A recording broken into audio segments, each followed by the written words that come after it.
Terima kasih atas waktu yang diberikan. Assalamualaikum warahmatullahi wabarakatuh.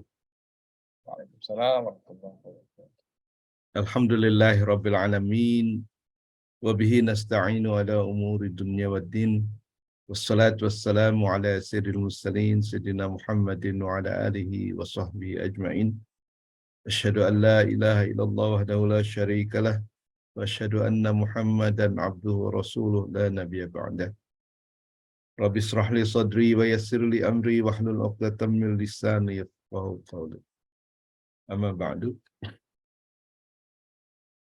Pertama-tama marilah kita panjatkan puji syukur kehadirat Allah Subhanahu wa taala yang hingga saat ini telah memberi kita kesehatan dan nikmat-nikmat yang lain sehingga kita bisa menyelenggarakan program yang sudah direncanakan beberapa saat yang lalu.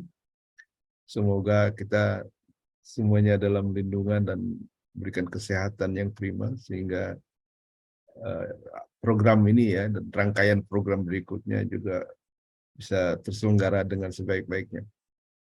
Salawat dan salam tentunya kita tujukan sebagai ungkapan terima kasih kita kepada baginda Rasulullah SAW yang telah membawa kita, membimbing kita ke jalan yang lurus, jalan yang insya Allah diridhoi oleh Allah Subhanahu Wa Taala, jalan orang-orang yang diberi nikmat dan bukan jalan yang tersesat. Selain itu, tentu saja saya ingin mengucapkan terima kasih kepada eh, panitia yang telah mengundang saya, mempercayakan saya untuk berbicara sedikit tentang tradisi ilmiah Islam, terutama Dr. Arwin ya, yang memang secara personal mengontak saya dan saya sudah cukup mengenal beliau lah ya. Dulu kalau tidak salah saya juga memberikan endorsement kepada bukunya tentang astronomi ya, dan tentu saja kepada pimpinan Universitas Islam Muhammadiyah Medan ya, UMSU Sumatera Utara yang saya muliakan, dan tentu saja juga para alim ulama dan para sarjana di bidang keislaman maupun di bidang umum yang turut hadir di dalam majelis yang mulia ini. Semoga kita semua mendapatkan keridhaan dan keberkahan, terutama di dalam bulan suci Ramadan yang kita memang tunggu-tunggu kedatangannya. Selanjutnya, izinkan saya untuk menyampaikan sekedar ya pengalaman saya, pengetahuan saya berkenaan dengan tradisi ilmiah Islam. Sebenarnya saya sudah menulis sebuah buku ya, yang judulnya Reaktualisasi Tradisi Ilmiah Islam.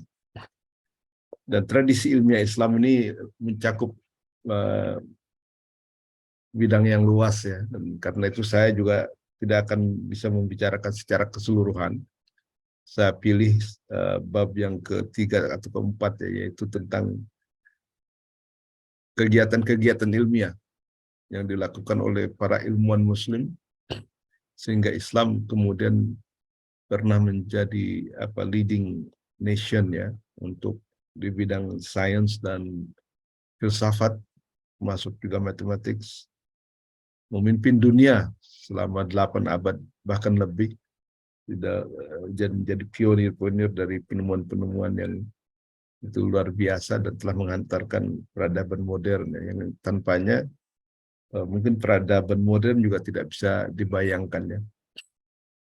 Akhir-akhir ini kita mendapatkan buku yang kalau tidak salah 1001 Inventions of Muslim Culture dan sumbangannya kepada dunia modern. Yang di situ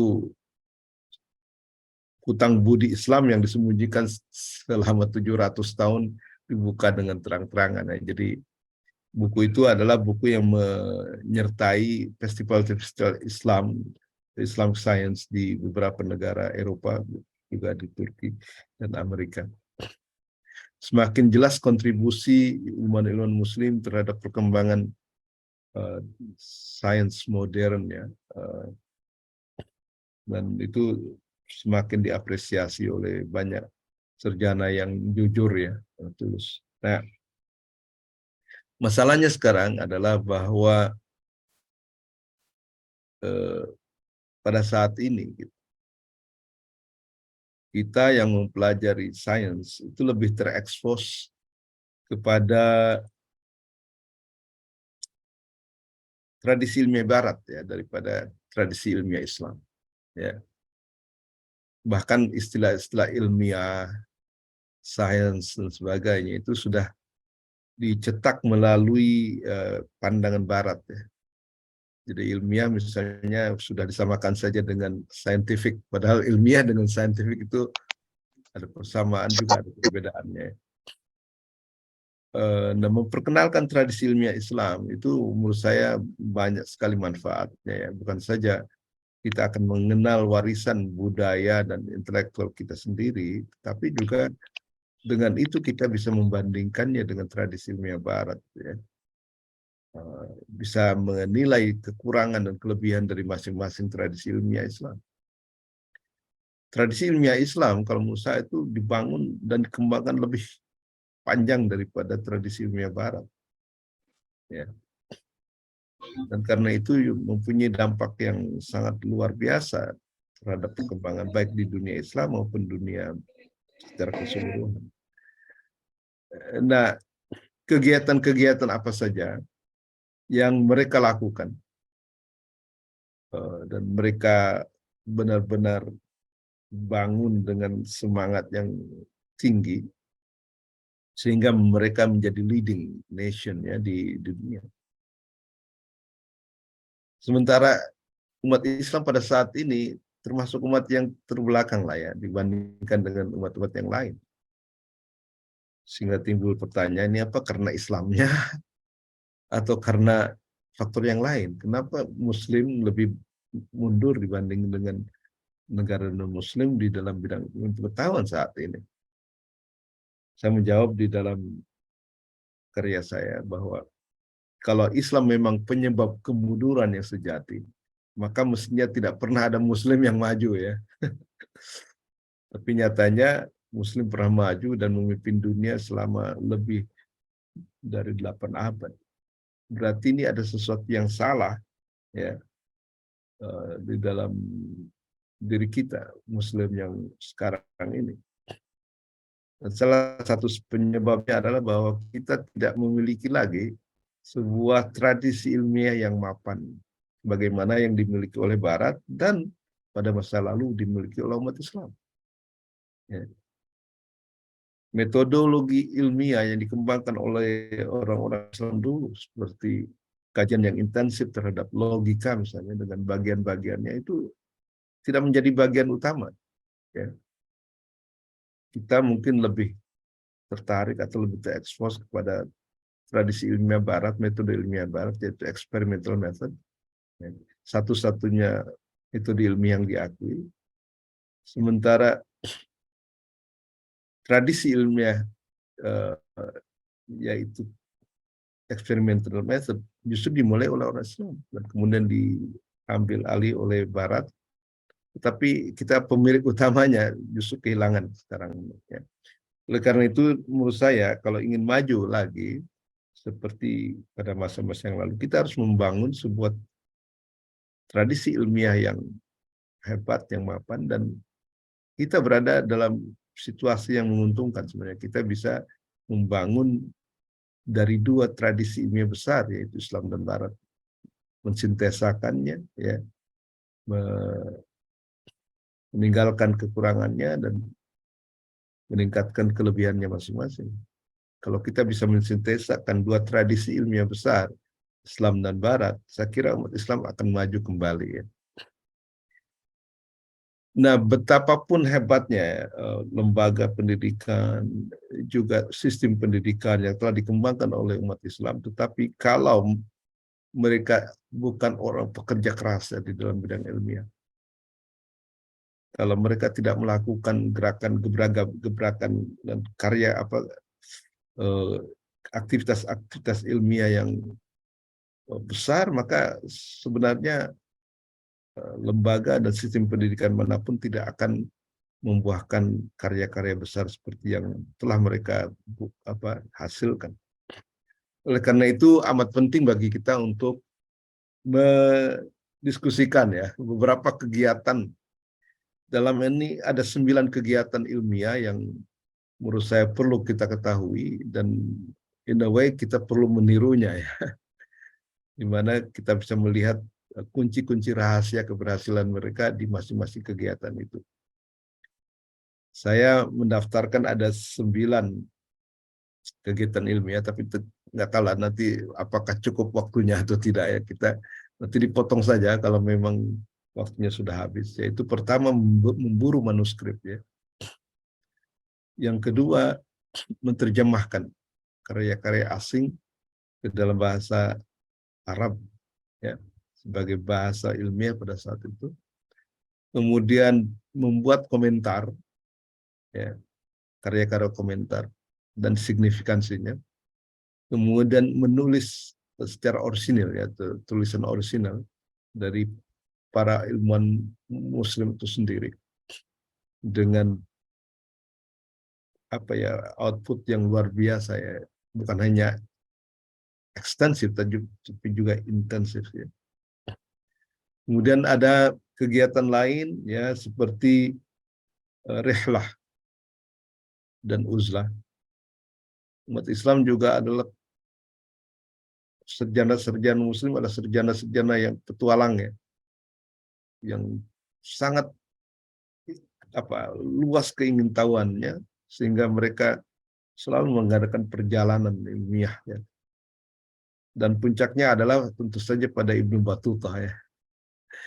Tapi juga selain rihlah itu perjalanan ke dunia fisik, perjalanan ke dunia rohani juga menandai tradisi ilmiah Islam. Misalnya ada khalwat. Dan kita tahu bahwa tokoh-tokoh seperti Abdul Qadir Jailani, Al-Ghazali, bahkan Mullah Sadra itu mereka melakukan khalwat yang cukup intensif belasan tahun. Tetapi juga menghasilkan karya yang luar biasa. Nah, nanti kita tanya diri kita, apakah kita juga memang pelancong ilmiah yang hebat ataupun pelaku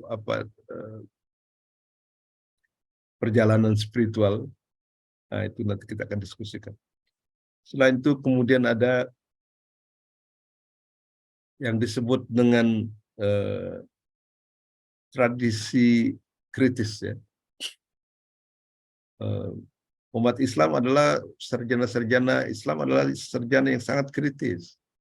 Mereka tidak eksklusif, mereka sangat inklusif. Mereka akan terima sumber-sumber ilmu dari apapun, tetapi tidak diterima begitu saja. Melainkan istilahnya naturalisasi, ya, diwargakan dulu, sehingga cocok dengan nilai budaya dan kepercayaan. Kemudian ada kegiatan lain, misalnya seperti seminar, ya, kemudian penyalinan buku dan distribusi buku, kemudian ada eksperimen, dan juga ada kegiatan-kegiatan ilmiah yang lain yang nanti akan kita diskusikan ya satu persatu. Nah, mari kita mulai dengan memburu manuskrip. Ya, kita pada umumnya ya umat orang Indonesia ini melihat sebelah mata ya pentingnya manuskrip itu. Di museum-museum atau di pusat-pusat kajian itu banyak manuskrip yang terlantar ya. Di museum mungkin ada manuskrip tapi jangankan diburu ya, dilihat saja mungkin tidak ya. Tapi di bawah kepemimpinan Dr. Arwin dan lain-lain di UMSU ini luar biasa ya. Yaitu pemburuan manuskrip itu sudah dilakukan secara intensif. Di Jakarta juga ada sebenarnya seorang profesor yang juga sangat intens ya mengumpulkan manuskrip. Tapi itu baru akhir-akhir ini saja. Sebelumnya ini manuskrip tuh banyak. Saya pernah ke Medan ya kebetulan. ke perpustakaannya itu banyak yang manuskrip yang kurang terawat ya, bahkan kebocoran dan sebagainya itu. Padahal nilai manuskrip itu kan harusnya sangat tinggi sekali. Nah, bagaimana dalam tradisi ilmiah Islam pada masa keemasan? Pemburuan manuskrip ini dilakukan dengan sepenuh hati, ya. Bahkan ditopang oleh para penguasa, dalam hal ini khalifah, seperti misalnya Khalifah Al-Ma'mun, dan juga orang-orang yang kaya, ya, seperti Banu Musa. Ya. Mereka merasa bahwa umat Islam tidak akan maju kecuali mereka menggali ilmu-ilmu yang sudah dikembangkan oleh umat-umat terdahulu. Ya. Sehingga misalnya Banu Musa mengirim Hunain bin Ishaq dengan diberi pesangon yang tinggi ya untuk mencari manuskrip ke Konstantinopel, ya. Sehingga sahabat-sahabatnya mungkin perginya diam-diamnya, sahabat-sahabat merasa kehilangan, kemana ini Pak Hunain ini, kok berbulan-bulan nggak ada. Ternyata dia diperintahkan untuk mencari manuskrip-manuskrip yang ada di Romawi dan Yunani pada saat itu. Sementara waktu itu di Romawi ada larangan ya terhadap karya-karya ilmiah dan filsafat, sehingga banyak buku-buku yang dilarang, buku-buku filsafat yang dilarang. Kemudian juga banyak sekolah-sekolah seperti Akademia dan Lyceum itu ditutup dan filosofnya diusir ke daerah Timur Tengah. Nah, ketika Islam datang dan menguasai wilayah-wilayah itu, maka terdapatlah kantong-kantong pusat pendidikan di daerah-daerah tersebut, dan orang Islam mengambil manfaat ya dengan belajar kepada sarjana-sarjana Kristen untuk menimba ilmu pengetahuan yang datang dari luar. Jadi keingintahuan umat Islam yang ditopang juga oleh pengayoman ya dari penguasa itu telah menyebabkan pencaharian ya, pemburuan manuskrip yang begitu intensif ya. Sehingga dikatakan bahwa di Baitul Hikmah yang didirikan oleh Harun al-Rasyid dan Al-Ma'mun itu terkumpul 400.000 manuskrip ya, 400.000 judul buku. Besar itu ya, untuk masa di mana buku ditulis tangan gitu ya. 400.000 itu luar biasa ya. Sehingga kita tanyalah di UMSU ini berapa jumlah bukunya di perpustakaan utamanya kan, kita bandingkan. Begitu intensifnya ya kan, sehingga kemudian di Baitul Hikmah itu hampir semua karya yang dikenal pada saat itu terkumpul dengan baik. Nah, kegiatan yang kedua adalah penerjemahan. Ya. Oh, ada kisah Al-Biruni. Al-Biruni itu dia mencari sebuah manuskrip ya yang berjudul Sifr Al-Asrar ya. Itu sampai berlangsung 40 tahun. Jadi dia temukan satu bagian dan dia mencari terus dan baru ketemu setelah 40 tahun dari pencariannya itu. Nah, itu betapa seorang Al-Biruni ya, seorang ahli astronomi yang besar itu sampai bersabar 40 tahun untuk bisa mendapatkan satu manuskrip. Nah, apakah semangat ini masih kita miliki? Nah, ya hanya orang-orang tertentu saja lah, seperti Dr. Arwin dan teman-teman yang terlibat dalam uh,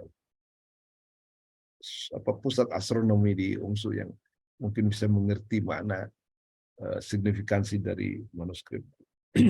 Tetapi tentu saja manuskrip dari bangsa asing ya, yang non Muslim, bisa dari India, juga bisa dari Yunani dan Persia, bahkan juga mungkin Cina. Itu dikumpulkan bukan hanya untuk dikumpulkan, tapi untuk dipelajari, dan karena itu maka kegiatan yang kedua yaitu penerjemahan karya-karya asing ke dalam bahasa Arab itu pun dilakukan. Dan banyak pihak yang terlibat. Sarjana-sarjana Muslim yang terkemuka seperti Al-Kindi, kemudian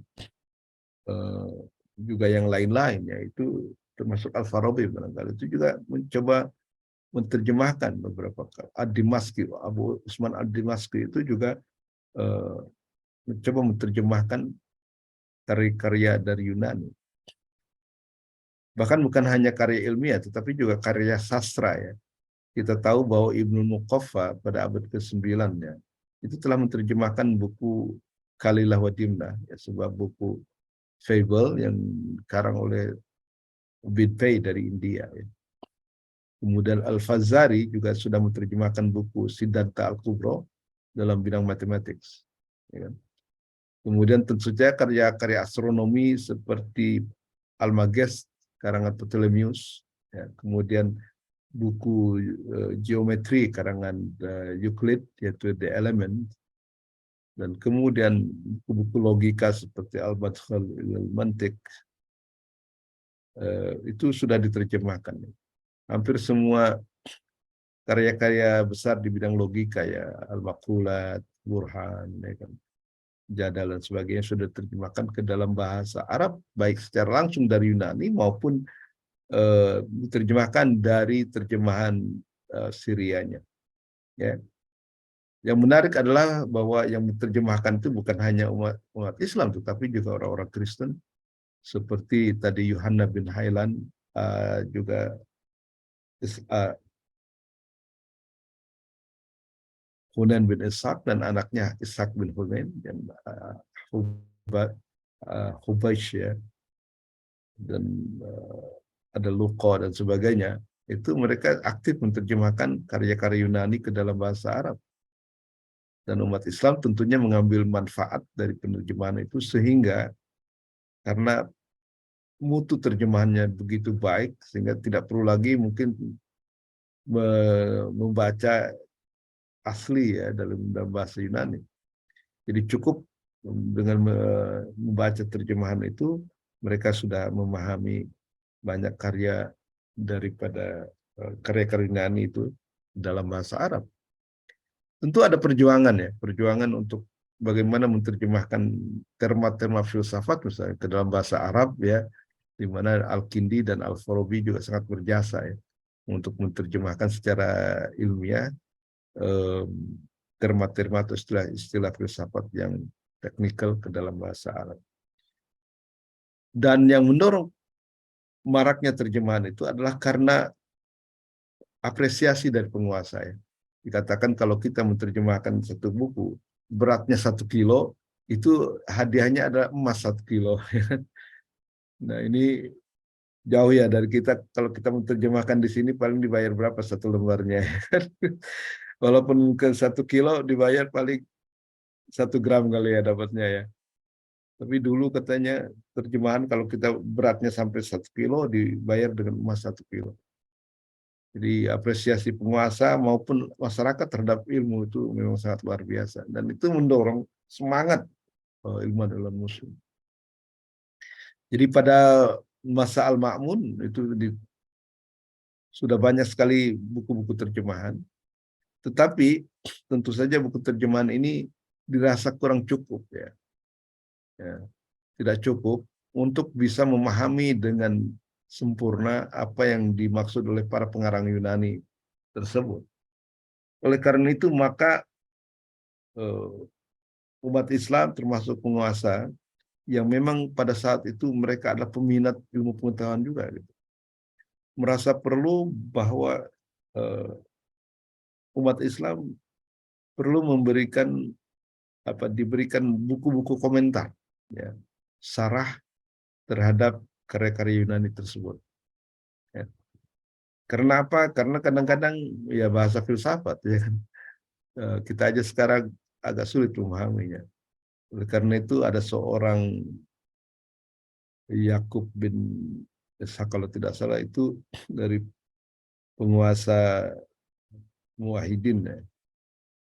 Itu di Andalusia itu merasa perlu untuk memberikan komentar terhadap seluruh karya Aristoteles. Karena apa? Karena sang khalifah di Andalus ini dia ingin sekali memahami filsafat Aristoteles, tetapi dia mendapat kendala ya, karena mungkin tebalnya terlalu tebal atau kalau terlalu tipis, sehingga akhirnya dia meminta kepada Ibnu Tufel untuk memberikan komentar terhadap karya-karya Aristoteles. Tapi Ibnu Tufel kemudian mengatakan, wah saya udah usia udah lanjut dan saya menawarkan Ibnu Rus bagaimana. Oleh Ibnu Rus kita panggil ke istana khusus untuk membuat komentar-komentar terhadap karya-karya ilmiah dari Aristoteles. Kemudian setelah diyakinkan oleh Ibnu Tufel bahwa ini bukan jebakan ya, tetapi keinginan murni dari sang khalifah untuk memahami filsafat Yunani dengan baik, maka kemudian Ibnu Rus pun mengambil tugas untuk memberikan komentar. Dan komentar ini luar biasa, bukan hanya satu, tapi ada 3 macam komentar ya. Komentar pendek, sedang, dan panjang, disebut tafsir. Ya kan? Ada jawami, kemudian ada 3 syarah ya. Nah, satu mungkin pelajaran yang bisa kita ambil dari Ibnu Rus ya, ketika dia melakukan membuat komentar-komentar terhadap karya-karya Yunani itu adalah bahwa Ibnu Rus tidak menganggap kuno ya karya-karya Aristoteles, padahal jarak yang merentang antara dia dengan Aristoteles itu 16 abad ya. Bandingkan misalnya dengan kita ya, eh, Ibnu Sina itu belum lagi 1000 tahun ya, belum lagi 10 abad terpisah dengan kita, tapi kita sudah menganggap itu kuno gitu ya. Jadi udah ketinggalan zaman lah dan sebagainya. Jadi semangat untuk menggali karya-karya klasik itu seharusnya memang dilakukannya. Sebagaimana juga yang dilakukan oleh Ibnu Rustad tanpa memandang berapa jarak ya, yang terentang antara karya itu dengan kita. Jadi andaikan waktu itu Ibnu Rus mengatakan, ini kan udah 1600 tahun yang lalu, apa ada perlunya bagi kita gitu. Kalau dia berpikir seperti itu, ya seperti bagaimana kita berpikir tentang karya-karya klasik itu, mungkin tidak ada kemajuan. Di Barat mungkin tidak akan terjadi Renaissance, karena sebenarnya Renaissance muncul dari kesadaran terhadap keberadaan karya-karya Yunani itu ya, yang dilupakan dalam masa 4-5 abad di masa kegelapan Eropa. Ya, baik terjemahan maupun komentar sangat intensif pada saat itu ya. Kalau bandingkanlah dengan kita misalnya, berapa karya yang pernah kita baca dari Newton? Ada nggak karya Newton yang kita baca? Jangan terjemahkan dulu deh. Gitu. Padahal antara Newton dengan kita mungkin hanya terpaut 3-4 abad ya. Belum lama sebenarnya. Tapi ada nggak yang membaca betul itu prinsipnya matematika atau yang lain-lain gitu? Dan apalagi mestinya ada nggak yang menerjemahkannya? Gitu. Tanya lagi, ada nggak yang memberi komentar satu saja karya Newton yang kita komentari? Ada nggak orang Indonesia yang mengomentari karya Newton? Tapi Ibnu Rus dengan jarak 1600 tahun itu membaca karya Aristoteles seperti baru terbit 2-3 hari ya. Semua dilalap sama dia ya. Yang dari terjemahan dia beri komentar, ratusan komentar dia buat. Ya, bukan hanya di bidang metafisika, tapi juga di bidang fisika, matematika, dan logika dan sebagainya. Jadi semangat ini yang hilang di kita ya. Kan Newton itu bukan Muslim, ngapain kita baca-baca karyanya gitu. Kalau Ibnu Rus berpikir seperti itu, wah, celaka, nggak ada karya-karya ilmiah Yunani ataupun India yang diterjemahkan ke dalam bahasa Arab.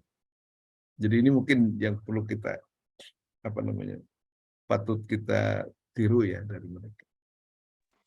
Nah, dengan terjemahan, karya-karya terjemahan, dan kemudian komentar-komentar, bahkan juga ada yang disebut epitom ya, jadi ringkasan. Jadi ada karya-karya ringkasan dari karya Yunani itu untuk memfasilitasi pemahaman kita ya, supaya kita bisa memahami.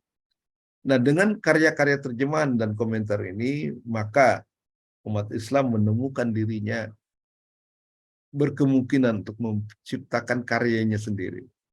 Maka mulailah penulisan karya-karya orisinal oleh sarjana-sarjana muslim. Ya, setelah adanya proses penerjemahan seperti itu. Dan luar biasanya, kita lagi-lagi terperangai. Kok bisa ya Al-Kindi bisa menulis 270 karya gitu. Dibandingkan dengan kita berapa karya coba yang kita pernah tulis. Bisa ya. Pada masa itu ya informasi tentang filsafat mungkin belum begitu besar ya karena di awal masa-masa awal. Tapi dia sudah menulis 270 karya. Kemudian juga yang namanya Abu Bakar Ar-Razi, seorang ahli kedokteran klinis Muslim, itu juga menulis hampir sama ya, 263 buku di berbagai bidang. Ya. Jadi menulis pun mereka itu sangat ekstensif ya. Jadi semua cabang ilmu pengetahuan yang dikenal mereka menulis. Al-Kindi misalnya, itu menulis bukan hanya logika, tapi juga kedokteran, bahkan mineralogi ya. Tentang batu-batuan, ya kan logam-logaman, tentang geometri, bahkan matematik, dia ahli matematik. Dan dia mengatakan bahwa nggak mungkin kita paham filsafat kalau kita tidak mempelajari matematik. Sehingga di tangan Al-Kindi itu ilmu ilmiah ya, cabang-cabang ilmiah dari Yunani itu sudah dikenal dengan baik. Kemudian tentu saja usaha ini diteruskan oleh Al-Farabi. Ya. Al-Farabi juga menulis karya di bidang linguistik dan juga logika, filsafat, dan dia ingin mendamaikan antara grammar dengan logika. Ya kan? Jadi dia ahli logika dan sekaligus juga ahli linguistik, dan dia ingin supaya umat Islam juga memahami bahasa-bahasa filsafat dengan gayanya yang khas. Nah, bukan hanya para ilmuwan yang menulis banyak ya tentang apa namanya filsafat dan sebagainya, tapi juga di bidang ilmu agama. Itu karya-karya di bidang ilmu agama juga, apakah itu ulumul Quran, apa itu ulumul hadis, ilmu kalam, tasawuf, fikih, usul fikih. Itu karya-karya mereka luar biasa banyaknya ya. Nah, dikatakan bahwa At-Tabari ya, kita tahu sebagai ahli sejarah dan juga ahli tafsir ya, yang menulis tafsir Quran 30 jilid, menulis sejarah dunia. Dikatakan bahwa dia menulis rata-rata 40 halaman per hari selama 40 tahun. Ya, 40 halaman sehari selama 40 tahun. Heran nggak kalau dia sekarang terkenal gitu? Nggak perlu heran ya. Karena memang output apa ilmiahnya luar biasa. Dan kegiatan menulisnya luar biasa. Kalau dikatakan 40 halaman per hari selama 40 tahun, berapa coba? Berapa halaman selama 40 tahun itu dia menulis? Tanya diri kita, berapa halaman per hari kita menulis? Ya kan? Dan apakah setiap hari? Atau seminggu sekali? Atau sebulan sekali? Nah, kalau tidak ada satu lembar pun yang kita tulis setiap harinya, ya bagaimana kita bisa maju? Bagaimana kita bisa dikenal? Ya. Jadi sebenarnya hukumnya sama ya, karena mereka kerja keras, menghasilkan karya-karya besar, mereka akhirnya menjadi orang besar. Nah, kalau kita kemudian tidak menirukan langkah-langkah mereka, maka tentu saja ya tidak akan ada kemajuan. Ya, jadi ini mungkin manfaat dari mempelajari tradisi ilmiah Islam di bidang kegiatan-kegiatan ilmiah ini adalah untuk mengetahui rahasia keberhasilan mereka dan bagaimana kita mengikuti langkah mereka sehingga kita bisa menjadi juga memajukan ilmu pengetahuan di dunia Islam ini. Nah, tadi kita sudah lihat betapa ekstensifnya ya. Artinya dikatakan bahwa As-Suyuti di bidang ilmu agama itu telah menulis 600 karya. Ibnu Hazm 400, Al-Ghazali 480. Tetapi juga bukan hanya ekstensif, juga intensif. Ibnu Sina dikatakan menulis sekitar 220 karya, tetapi karyanya besar-besar. Ashifa misalnya di bidang filsafat itu bukan satu kitab, itu sebenarnya 23 kitab ya, disatukan dalam satu buku yang disebut Ashifa, The Healer. Ashifa dibagi ke dalam 4 bagian besar, yaitu logika, fisika, matematik, dan metafisik. Logika menulis 9 jilid, ya. Fisika 8 jilid, matematika 4 jilid, kemudian metafisik 2 jilid. Ashifa itu sebenarnya 23 buku disatukan. Itu ada sekitar 6.300 halaman. Tapi dibandingkan dengan Al-Insaf, karangan dia, itu tidak ada apa-apanya Ashifa. Al-Insaf ditulis dalam waktu 6 bulan, tetapi menyelesaikan 28.000 masalah filsafat. Ya, kita bisa menyebut nama-nama yang lain, Qutbuddin Shirazi, Mulasa dan sebagainya. Tapi sebagai ilustrasi saja ya, betapa bahan-bahan yang mereka dapatkan di terjemahan dan buku komentar telah mendorong mereka untuk membuat karya orisinil mereka, dan itu menjadi sumbangan bukan hanya di dunia Islam tapi juga terhadap dunia pada umumnya. Ya, oke. Kemudian ada lagi kegiatan ilmiah yang kemudian kita sebut seminar ya.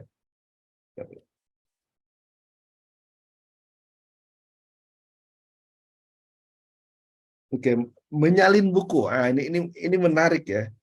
Bagaimana pada saat itu kok jumlah buku begitu besar?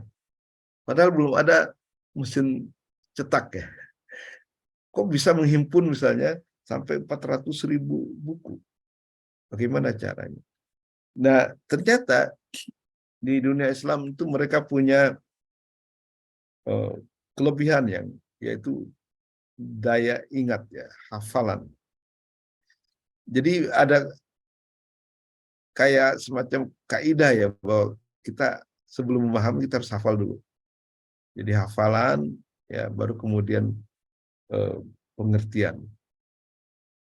Dan supaya bagaimana murid-murid ini bisa hafal, mereka menyusun kaidah-kaidah itu dalam bahasa puisi ya. Misalnya Alfiah itu kan 1.000 puisi ya dalam bidang qawaid eh, bahasa Arab. Ibnu Sina juga menulis kaidah-kaidah kedokteran dalam bahasa puisi supaya bisa diingat, mudah diingat. Nanti hafal dulu baru diberikan pengertian. Nah, hafalan ini rupanya itu yang menjadi bahan bagi seorang sarjana ya untuk mendiktekan karyanya itu kepada murid-muridnya. Kalau kita punya murid 100, maka sang guru akan mendiktekan berdasarkan kepada daya ingatnya. Itu bisa berhari-hari, berbulan-bulan. Tapi karena 100 orang yang kemudian menyalin apa yang diungkapkannya, maka pada saat itu ada 100 buku terbit, ya kan?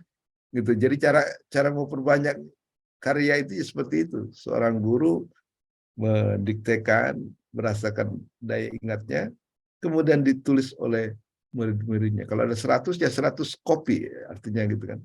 Sehingga dari karya itu bisa menjadi banyak dan kemudian bisa dijual ke toko-toko dan sebagainya. Kemudian juga ada di sana juga yang disebut warak ya. Warak itu adalah orang-orang yang concern dengan bagaimana mengelola buku ya. Biasanya mereka punya toko buku, tapi juga memperkerjakan kopies. Jadi orang-orang dibayar mahal untuk menyalin karya-karya ilmiah seperti itu. Ya, jadi dengan begitu maka tulisan-tulisan ilmiah itu bisa menjadi banyak ya. Jadi karena ada yang ditulis oleh siswa-siswanya seperti tadi, ada juga yang memang khusus tukang kopi ya, mengkopi karya-karya itu sebagainya. Dan begitu maka kemudian dunia Islam dipenuhi oleh buku-buku yang luar biasa jumlahnya. Toby Huff dalam bukunya The Early Modern Science, The Rise of Early Modern Science, dia mengatakan bahwa di Vatikan itu hanya ada 3.000 buku.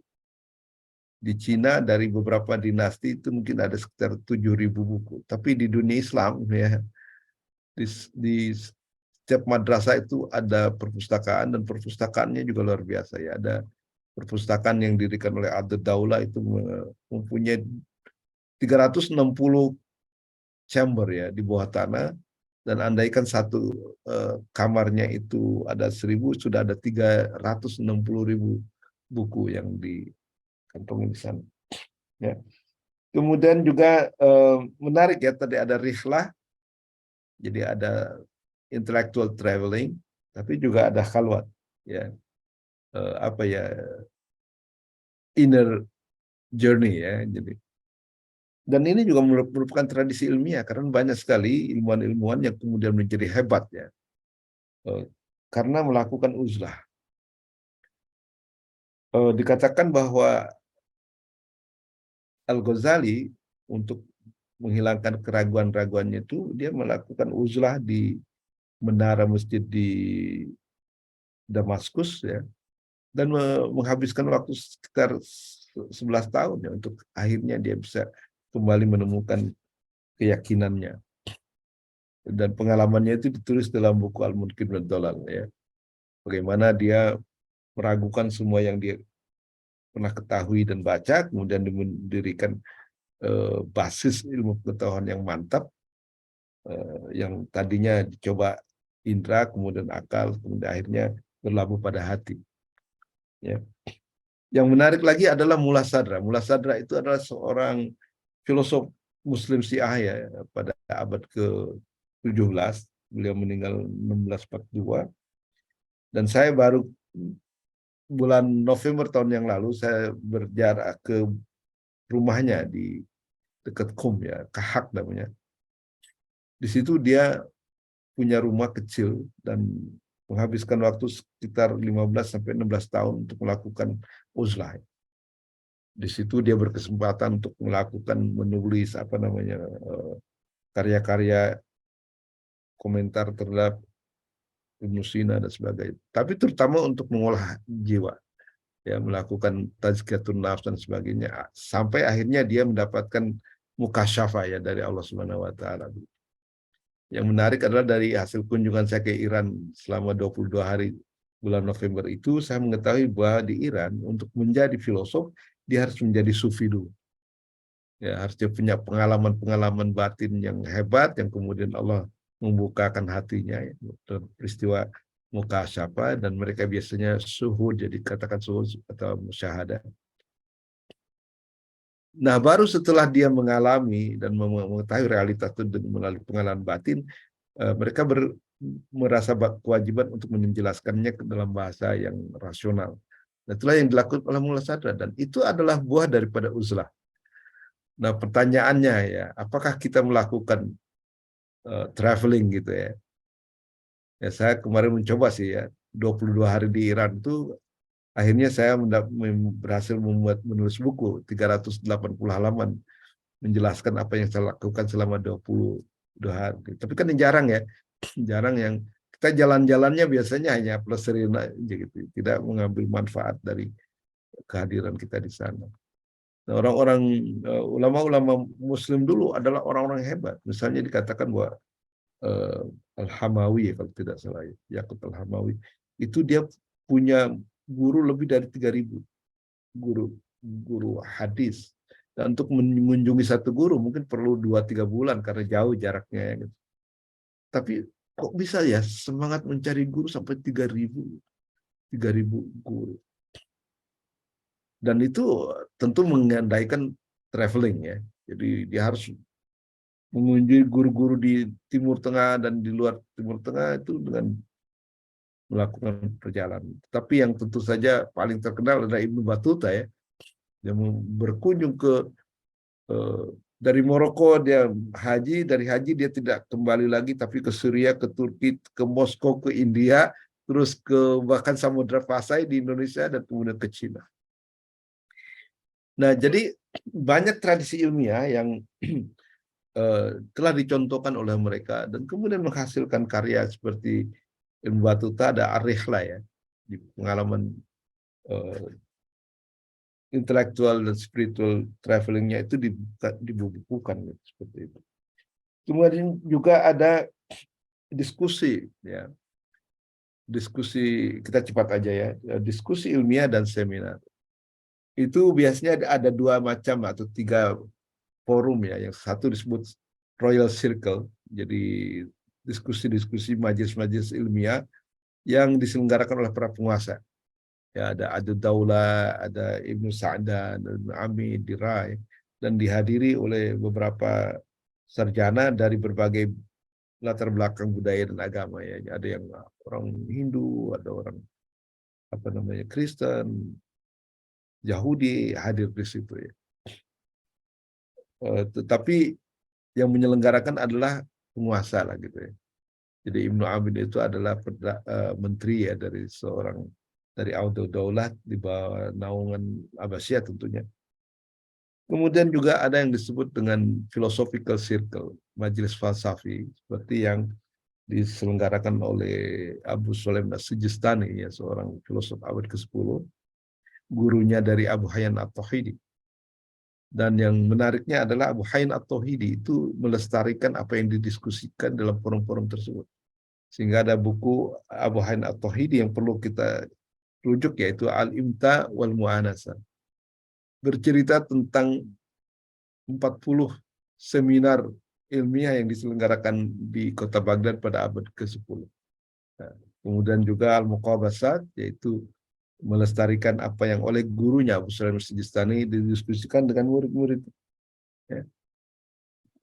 Kemudian ada tradisi kritik. Ya.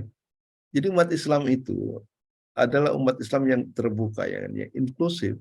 Dia akan terima karya-karya ilmiah dari India, dari Persia, dari Yunani, dari Romawi dan sebagainya. Ya. Tetapi juga mereka tahu mana yang bisa diterima, mana yang tidak bisa diterima. Islam telah mencanangkan apa ya, akidah tauhid dan syariah, sehingga karya-karya yang bertentangan dengan prinsip tauhid itu biasanya tidak diekspos. Ya. Misalnya mereka sangat uh, kenal dengan karya-karya Yunani, tapi tidak ada yang disebut mitologi Yunani ya. Gak pernah kenal gitu. Padahal bukan mereka nggak kenal, tapi mereka sadar betul bahwa mitologi Yunani bertentangan dengan prinsip tauhid, sehingga kemudian mereka tidak ekspos. Ya. Tetapi argumen-argumen adanya Tuhan yang esa gitu, atau argumen-argumen adanya Tuhan itu diekspos, seperti yang dilakukan oleh misalnya Socrates, Plato, dan Aristoteles. Bahkan Socrates dianggap sebagai syahid ya, karena dia rela minum racun untuk mempertahankan pandangan tauhidnya. Oke. Dan terakhir adalah tradisi kritik ini di bidang budaya, misalnya kita bisa lihat dari karya Al-Jahiz ya, Al-Bukhala ya, orang-orang yang pelit ya. Di situ sebenarnya Al-Jahiz mengkritik ya public figure yang dianggap pelit ya. Termasuk di situ Al-Kindi ya kan. Tapi itu adalah kritik sosial ya. Bagaimana orang yang terkemuka public figure harusnya bersifat lebih dermawan misalnya. Kemudian ada kritik yang dilakukan oleh Ibnu Hibban ya, dalam bidang uh, hadis. Dia menulis kitab Al-Majruhin minal hadisin wa dha'ifin. Di situ dia mengkritik sekitar 500 ahli hadis yang dipandang tidak siko ya. Yang hadisnya bisa majruh ataupun dha'if. Kemudian ada lagi kritik yang dilakukan oleh Al-Biruni terhadap Ibnu Sina ya, teori dalam teori fisikanya.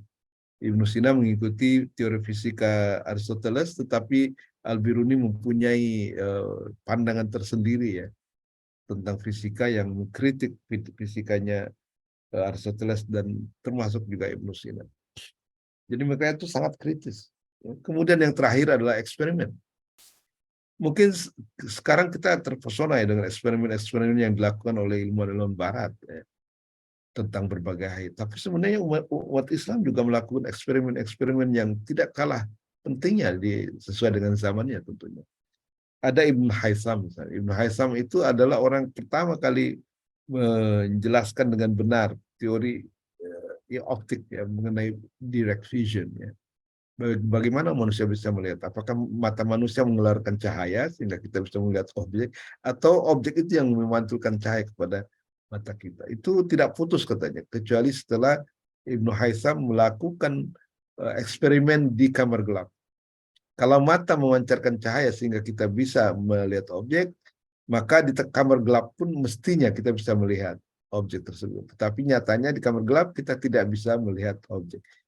Kemudian ketika kamar gelap itu diberi lubang dan lubang dibuka, maka kemudian mata kita bisa melihat objek yang kena sinar matahari. Oleh karena itu maka establishlah sejak saat itu bahwa kita bisa melihat karena ada cahaya yang dipantulkan kepada mata kita dan bukan mata kita yang memantulkan cahaya kepada sebuah objek. Seperti itu. Kemudian juga eksperimen yang dilakukan oleh Al-Biruni ya, untuk mengukur keliling bumi. Ya. Mungkin kita mengatakan ngapain sih Al-Biruni kok mencoba mengukur keliling bumi. Ya kan? Sekarang aja kalau ada yang bilang saya mau mengukur bumi, mungkin orang bilang gila kali. Tapi begitulah konsekuensi ilmiah. Jadi ilmu itu didefinisikan sebagai ma'rifatus syai' ala ma huwa bi. Mengetahui sesuatu sebagaimana adanya. Jadi kalau menurut Al-Biruni, kalau kita ingin tahu secara ilmiah bumi, maka kita harus tahu ukurannya. Dan setelah melakukan 4-5 kali eksperimen, ya, gagal dan terakhir dia berhasil dengan mengkombinasikan eksperimen fisik dengan teori trigonometri ya di bidang matematik sehingga kemudian berhasil menemukan nilai keliling bumi itu dan hanya berselisih dengan yang modern kurang dari 200 mil, ya kan? Kalau tidak salah dia mengatakan bahwa bumi itu 24.000 mil 570. Ya, sedangkan yang modern 24.000 mil 700 lah. Pokoknya hanya berselisih kurang dari 200 mil ya. Dan itu tentunya satu hal yang luar biasa ya. Kemudian eksperimen yang dilakukan oleh Ibnu Haitham juga kemudian menemukan menemukan kejanggalan-kejanggalan dalam sistem Ptolemeus, ya, sistem astronomi Ptolemeus, sehingga kemudian dia menulis buku Asyak al-Batlami, ya, jadi keraguan terhadap Ptolemeus. Dan dari sejak itu kemudian ilmuwan Muslim di bawah naungan Nasiruddin Tusi yang punya observatorium di Maraga dan dengan Al-Urdi dan juga Qutbuddin Shirazi kemudian memperbaiki ya sistem planeter dan itu kemudian menginspirasi Kopernikus untuk melakukan revolusi Kopernikan di mana dia membalik bukan bumi yang menjadi pusat tapi matahari. Tapi itu kalau tidak ada sumbangan dari ilmuwan Muslim, astronom Muslim mungkin Kopernikus tidak akan sampai kepada kesimpulan seperti itu. Ya, jadi itulah sumbangan umat Islam terhadap perkembangan pengetahuan di dunia Islam maupun di dunia baru. Saya kira ini sebagai pengantar diskusi ya. Saya kira cukup konsepnya di sini.